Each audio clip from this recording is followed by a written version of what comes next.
Mais alors, qu'est-ce que le trauma colonial? Alors voilà, le trauma colonial, ce que j'ai appelé le trauma colonial et dont ce livre est une enquête, c'est les effets sur plusieurs générations.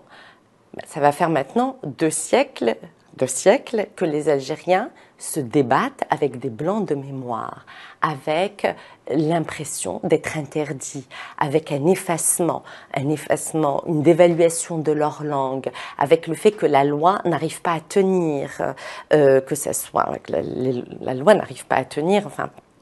C'est-à-dire qu'en permanence, les lois ne tiennent pas pour vous protéger. Il s'agit dans l'Algérie actuelle, en tout cas, de les détourner en permanence pour essayer de s'en sortir. Et donc, quand on retraverse cette histoire-là, la colonialité, le système colonial est un système qui a pour projet politique l'effacement et la disparition. C'est le propre même de la colonie de peuplement qui a été d'avoir voulu inverser le nombre de naissances. Il fallait avoir plus d'Européens sur le sol pour arriver à une parfaite francicisation du territoire. Et donc, ça a été une politique d'élimination. Politique d'élimination qui a commencé dès 1830. C'est-à-dire qu'on a tendance à mettre l'accent sur ce qu'a été la guerre d'indépendance. Or, la catastrophe subjective a commencé dès les années de la conquête française. Les historiens nous disent qu'il y a un tiers de la population qui a disparu. Il y a eu des enfumades de tribus, jusqu'à 900 personnes dans des grottes. On retrouve la description des corps convulsés. Il y a eu une falsification des généalogies par des attributions de patronymes pour arriver à contrôler la population algérienne, sauf que l'effet dans le temps, c'est qu'on ne sait plus d'où on vient et on ne sait plus qui est qui. En fait, tout ce qui servait de repère et de référence pour que les gens arrivent à s'identifier ne fonctionne plus. C'est peut-être le plus terrible des effacements. Exactement, c'est le plus terrible des effacements, avec toute la série de confiscations des biens, voilà. Et puis, l'eau. Donc, cette question de l'effacement, il était important d'arriver à la traiter. Or, comment traiter de l'effacement puisque ça s'efface? Comment retrouver les traces de ce qui s'est effacé? Très compliqué au niveau des subjectivités, où là, ça apparaît à travers un blanc, à travers le sentiment d'être accablé, à travers une immobilisation.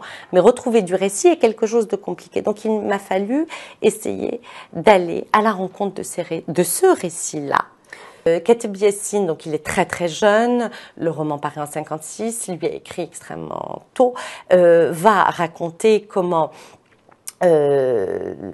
si vous voulez, comment la colonisation avait pour projet de décimer, c'est le mot qu'il emploie, et ce même mot se retrouve chez les militaires français, de décimer le lien tribal. C'est-à-dire qu'il fallait absolument éliminer tout lien tribal, à commencer par la présence des chefs de tribu, c'est-à-dire des pères. Et que si on élimine la fonction paternelle, ce qui structure la société traditionnelle, puisque c'était ça la politique coloniale, c'était d'arriver à détruire suffisamment tout ce qui structurait la société traditionnelle. Et bien à partir de là, si la tribu est décimée, on ne sait plus qui est qui. Et si on ne sait plus qui est qui, on est dans une espèce de monde de hors-la-loi. Et on est en plein inceste et en plein crime. Et il dit, mais quel tribunal pour l'inceste, pour le crime. En fait, il parle également et surtout des crimes qui étaient menés par la politique coloniale. Et donc, Nejma va condenser tout ça. Et ce qui est très intéressant dans Nejma, c'est qu'on voit bien que, au fur et à mesure du temps, la société algérienne s'est repliée, ce qui a donné lieu à la guerre civile. Et on peut dire que la guerre civile, c'est une espèce d'inceste de l'entre-soi en permanence, puisqu'on s'entretue et puisque la loi ne tient plus dans ce cas-là.